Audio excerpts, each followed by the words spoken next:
सुप्रभात मित्रांनो, मी निलिमा पटवर्धन आणि आपण सध्या वाचत आहोत साने गुरुजी लिखित श्यामची आई हे पुस्तक.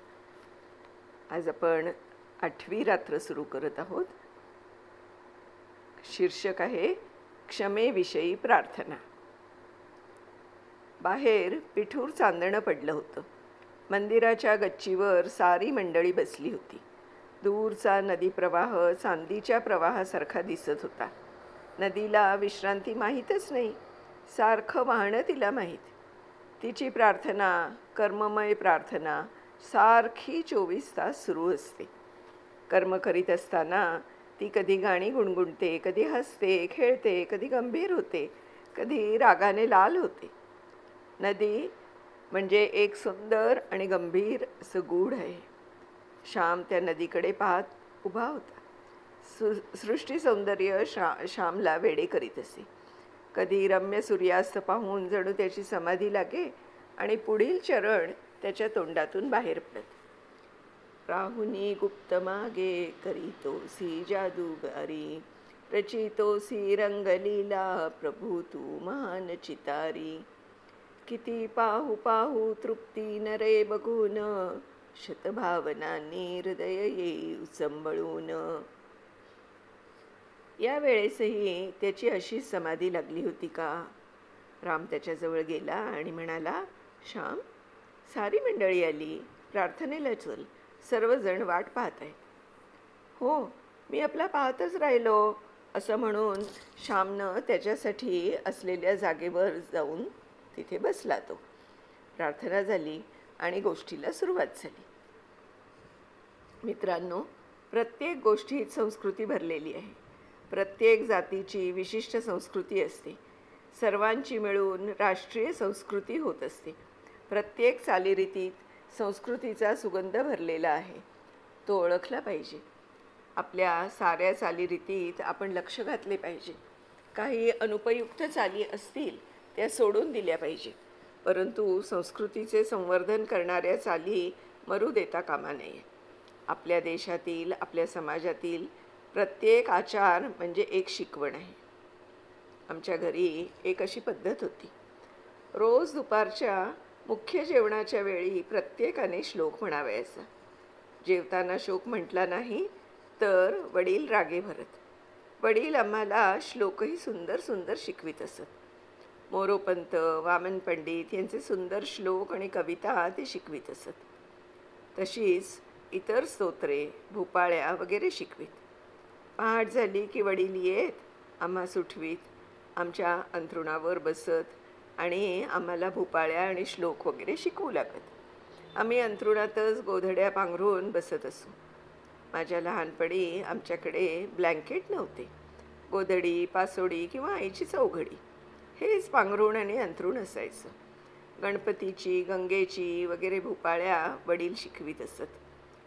कानी कुंडलाची प्रभा, चंद्र सूर्य जैसे नभा, हे चरण आजही मला मधुर वाटतात. वक्रतुंड महाकाय किंवा शांताकारं वसुदेवसुतं देवं कृष्णाय वासुदेवाय, असे अनेक संस्कृत श्लोक. तसेच गंगे गोदे यमुने कृष्णानुजा सुभद्रा, कुंकुममंडित जनके देवी म्हणे अनार्या, ये रथावरी जणी यदुराया, असा येता देखे मारावे मजला, अंगवक्र धरी धरी पावा, वगैरे आर्या आणि श्लोक ते शिकवीत. हे श्लोक आम्हाला लहानपणी पाठ येत. रोज एखादा नवीन श्लोक ते शिकवायचे. वडील नुसते तोंडपाठ घेत नसत तर त्याचे अर्थही सांगवायचे. सौमित्र म्हणजे कोण असे ते विचारित. आम्हाला सांगता आले नाही तर पुन्हा विचारित. लक्ष्मणाची आई कोण? मग आम्ही सांगावे सौमित्र. मग सौमित्र म्हणजे कोण? आम्ही सांगावे अंदाजाने लक्ष्मण. भले शाबास, अशी मग ते शाबासकी देत. सौमित्र याचा अर्थ सांगितल्यावर मग राधेय म्हणजे कोण, सौभद्र म्हणजे कोण वगैरे विचारित. जणू शिक्षणशास्त्राप्रमाणे ते शिकवीत. वडिलांच्या या पद्धतीमुळे शेकडो संस्कृत शब्दांचा अर्थ आम्हाला समजू लागला होता. वडील पहाटे शिकवीत तर सायंकाळी आई शिकवी. दिव्या दिव्या दीपत्कार, कानी कुंडल मोतीहार, दिवा देखून नमस्कार. किंवा तिळाचं तेल कापसाची वात, दिवा तेवे मध्यान्हरात, दिवा तेवे देवापाशी, माझा नमस्कार सर्व देवांच्या पायापाशी वगैरे आई शिकवीत असे. आम्हालाही त्यामुळे पाठ करण्याचा नाद लागे. दुपारी जेवणाचे वेळी जर वडिलांनी न शिकविलेला परंतु आम्हीच पाठ केलेला श्लोक आम्ही म्हटला तर वडील शाबासकी देत. त्यामुळे आम्हास उत्तेजन मिळे. गावात कुठे लग्नमुंजीची पंगत असली किंवा उत्सवाची समाराधना असली तेथेही मुले श्लोक म्हणत. जो श्लोक चांगला म्हणे त्याची सारे स्तुती करीत. अशा रीतीने घरीदारी श्लोक पाठ करावयास उत्तेजन मिळे. जेवताना सुंदर काव्य, सुंदर विचारांचे श्लोक कानावर पडत. जणू ते ऋषी तर्पणच होत असे. गावात कुठे जेवणावळ असली तर आमच्याकडे बोलावणे असायचेच. आमच्याबरोबर वडीलही आलेले असतील तर ते श्लोक म्हणावयास आम्हास मानेने डोळ्यांनी इशारा देत आणि आम्ही लगेच म्हणत असू. घरी गेल्यावर वडील रागावतील ही भीती असे. मला श्लोक जरी चांगले आणि पुष्कळ येत होते तरी पंक्तीत मी लाजत असे. माझा आवाज फारसा चांगला नव्हता आणि सभाधीटपणाही नव्हता. लहानपणापासून मी समाजाला आणि समाजाच्या टीकेला भीत असे. मी लाजाळू पक्षी आहे. अजूनही फारसा माणसाळलेला झालेला नाही. मी लगेच कावराबावरा होतो. श्लोक म्हणत असताना कोणी हसलं, कोणी टीका केली तर मला वाईट वाटे. परंतु वडील जवळ असले म्हणजे मुकाट्याने म्हणावयास लागे. तेथे गत्यंतर नसे. त्या दिवशी गंगूअप्पा ओकांकडे समाराधना होती. त्यांचा आमचा फार घरोबा. आमच्याकडे आमंत्रण होते. माझे वडील बाहेरगावी गेलेले होते. दुसऱ्याच्या घरी जेवावयास जाण्याची मला लहानपणापासूनच लाज वाटत असे. परंतु कोणीतरी गेलंच पाहिजे. हजेरी लागलीच पाहिजे. नाहीतर तो उर्मटपणा, माजोरेपणा दिसला असता. त्यांचं मन दुखवलं असं झालं असतं. वडील घरी नसल्यामुळे माझ्यावर जेवावयास जाण्याची पाळी आली. दुपारी स्नान सांगणे आले आणि थोड्या वेळाने मी जेवावयास गेलो. कण रांगोळ्या घातल्या होत्या. केळीची सुंदर पाने होती. मी एका आगोतलीवर जाऊन बसलो. उदबत्त्यांचा घमघमाट सुटला होता. उन्हाळ्याचे दिवस होते म्हणून पाण्याच्या मोठ्या हंड्यांना बाहेरून फडकी लावलेली होती आणि त्या पाण्यात वाळा टाकलेला होता. घरोघरचे कोणी आले की नाही, का आले नाही याची चौकशी झाली. जो येणार असून आला नसेल त्याच्याकडे हातात पळी पंचपात्र देऊन एखाद्या मुलाला पाठवण्यात येई. सारी मंडळी आल्यावर पानप्रोक्षण झाले आणि हर हर महादेव होऊन मंडळी जेवावयास बसली. मी मुकाट्याने जेवत होतो. श्लोक म्हणावयास सुरुवात झाली. मुलांनी श्लोक म्हणण्याचा सपाटा चालविला. कोणाकोणाला शाबासकी मिळत होती. बायका वाढीत होत्या. एखाद्या बाईचा मुलगा पंक्तीत जेवत असला तर ती आपल्या मुलाला विचारी, बंड्या श्लोक म्हटलास का, म्हण आधी. श्लोक म्हणणे म्हणजे सदाचार आणि भूषण मानले जाई.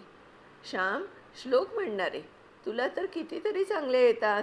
तो चैतन्य सुमनम नाहीतर डिमिम डिडिम असं म्हण. मला आग्रह होऊ लागला. मला लाज वाटे आणि म्हणायचे धैर्य पण होईना. बायके आहेस अगदी, शेजारचे गोविंद भट म्हणाले. सारे मी ऐकून घेतले. दक्षिणेची दिडकी कडीत घालून मी तिला लख्ख करीत होतो. इतरांच्या म्हणण्याकडे मी लक्ष दिलं नाही. एक मुलगा सर्वांचं जेवण होण्याआधीच उठला. त्याच्यावर सर्वांनी तोंडसूक घेतली. आधी उठणं म्हणजे पंक्तीचा अपमान असं समजण्यात येईल. जेवणे झाली. सर्व मंडळी उठली. मी सुपारी वगैरे खातच नसे. वडील फार रागावत सुपारी खाल्ली तर. विद्यार्थ्याने सुपारी विडा खाऊ नये अशी चाल होती. मी घरी आलो. शनिवार असल्यामुळे 2 प्रहरी शाळेला सुट्टी होती. आईने विचारले, काय रे होते जेवायला, भाज्या कसल्या केल्या होत्या. मी सारी हकीकत सांगितली. आईनं विचारलं, श्लोक म्हटलास की नाही. आता काय उत्तर देणार. एका खोट्यास दुसरे खोटे. एक खोटे पाऊल टाकले की ते सावरावयास दुसरे खोटे पाऊल टाकावे लागत असे. पाप पापास वाढवीत असे, दृढमूल करीत असे. आईला मी खोटेच सांगितले, श्लोक म्हटला. आईनं पुन्हा विचारलं, कोणता म्हणलास? तो म्हटलेला लोकांना आवडला का? पुन्हा मी खोटे सांगितले की नेत्री दोन हिरे प्रकाश पसरे, हा श्लोक म्हटला. माझ्या वडिलांना हा श्लोक फार आवडत असे आणि तो आहेही गोड. मी सारा म्हणून दाखवू का? नेत्री दोन हिरे प्रकाश पसरे, अत्यंत ते साजिरे. माथा सेंदूर पाझरे, वरी बरे दुर्मांकुरांचे तुरे. माझे चित्तविरे मनोरथ पुरे, देखोनी चिंता हरे.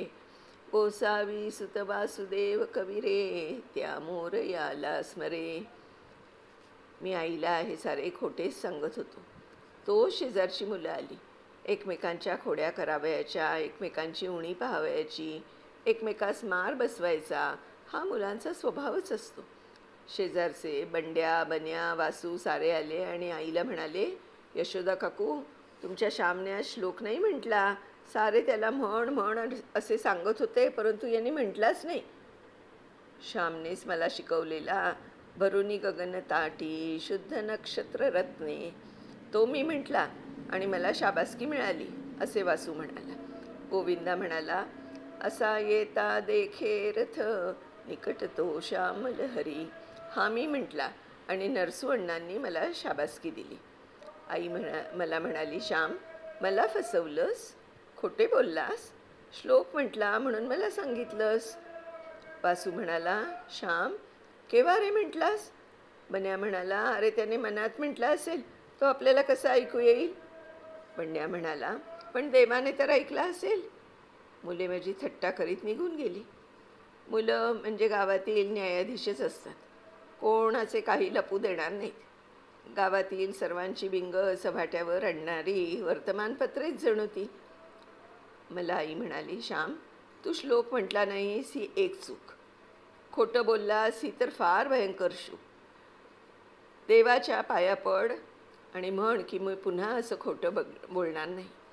मी मुखस्तंभ तेथे उभा होतो.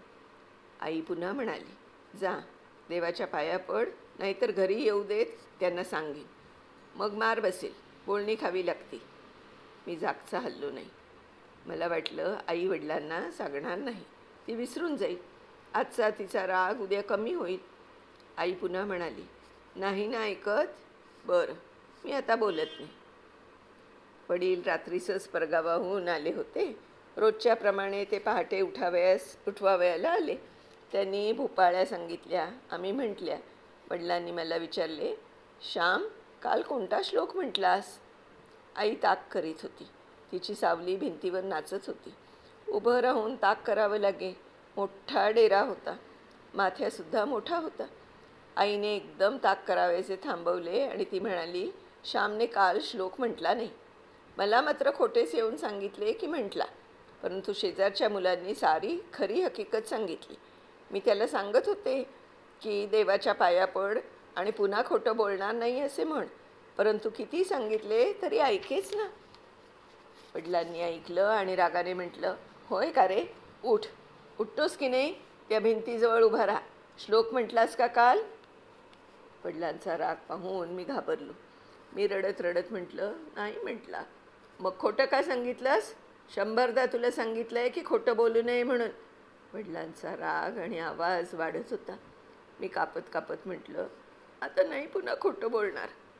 आणि ती देवाच्या पाया पड म्हणून सांगत होती तर ऐकलं नाहीस? आईबापांचे ऐकावं हे माहीत नाही वाटतं? माजलास होय तू? वडील आता उठून मारणार असं वाटू लागलं. मी रडत रडत आईजवळ गेलो आणि आईच्या पायांवर डोकं ठेवलं.